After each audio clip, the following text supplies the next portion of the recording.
Bonjour à tous, c'est Hanouka Sameach, puisque à partir de demain soir, ce sera la fête de Hanouka. Donc effectivement, à partir du jeudi 10 décembre, donc demain soir, nous allons commencer à allumer la première bougie. Mais savez-vous à partir de quand on commence à allumer et jusqu'à quand? C'est-à-dire de quelle heure à quelle heure? Bien, nos sages définissent le moment pendant lequel on doit allumer la Hanoukia de manière très particulière. Ça commence lorsqu'il fait nuit, certes, c'est logique. On va allumer une Hanoukia, a priori, si on allume une bougie, c'est pour qu'elle éclaire. Si c'est pour allumer en journée, ça ne risque pas d'éclairer grand-chose. Donc, s'il s'agit de permettre de diffuser le miracle en permettant d'éclairer vers l'extérieur, alors il faut qu'à l'extérieur, il fasse nuit. Il faut qu'à l'extérieur, il fasse nuit, certes, mais alors jusqu'à quand? Et bien que tant qu'il fait nuit, on peut encore allumer la Hanouka si on n'a pas pu l'allumer au début de la nuit, il n'empêche que fondamentalement, la mitzvah de premier choix, la réelle mitzvah, a priori, c'est d'allumer depuis la tombée de la nuit et ça doit durer au moins une demi-heure. Mais cette demi-heure, comment est-ce qu'elle est définie? Il y a une expression toute particulière, symptomatique de Hanouka, qui est intéressante. Ad shetechale harigel minashuk, jusqu'à ce que le dernier pied termine d'être au marché, jusqu'à ce qu'il n'y ait plus personne qui se trouve dans le marché. Le marché, c'est l'endroit où beaucoup de gens passent, où on fait ses courses, et donc tant qu'il y a du monde qui passe dans la rue, donc on peut encore éclairer pour les gens qui sont à l'extérieur. Mais bon, dès l'instant que les gens sont rentrés chez eux, on va allumer pour l'extérieur, certes, mais qui est-ce qui va avoir le privilège de voir cet allumage? Mais revenons sur l'expression, jusqu'à ce que le dernier pied donc, ne soit dans le marché. Pourquoi avoir choisi cette expression, l'expression du marché?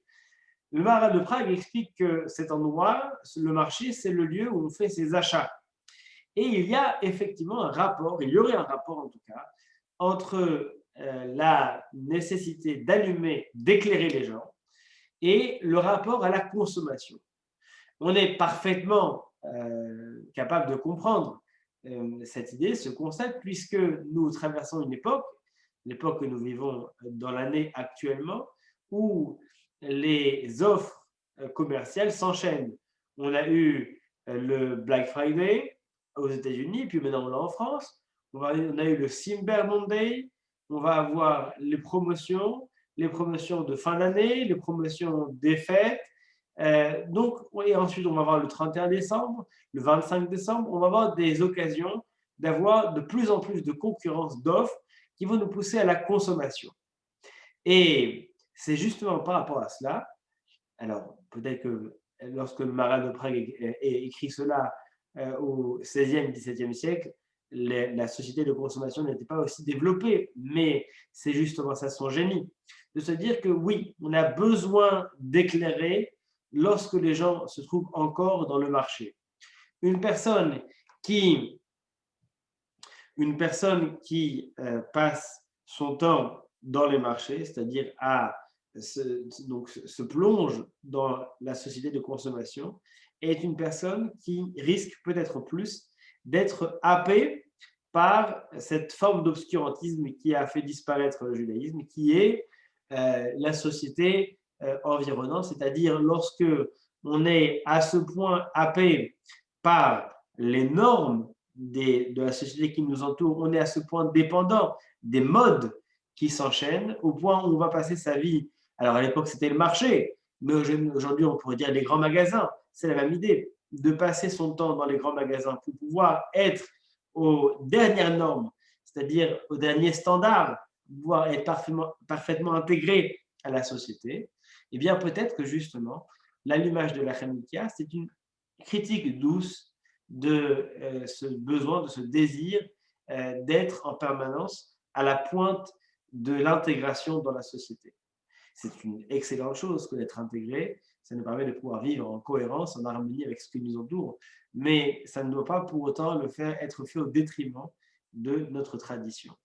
Et on doit allumer tant qu'une personne se trouve encore dans le marché, alors il y a encore une personne à aller réveiller. Parce que peut-être effectivement que potentiellement ceux qui sont le plus dans le marché, ceux qui sont les plus consommateurs, sont ceux qui sont peut-être les plus visés par ce glissement de terrain qui s'opère entre la volonté ou la nécessité d'être à jour dans son intégration au monde environnant et la volonté de s'attacher, de s'accrocher à nos traditions et à ce qu'elles représentent.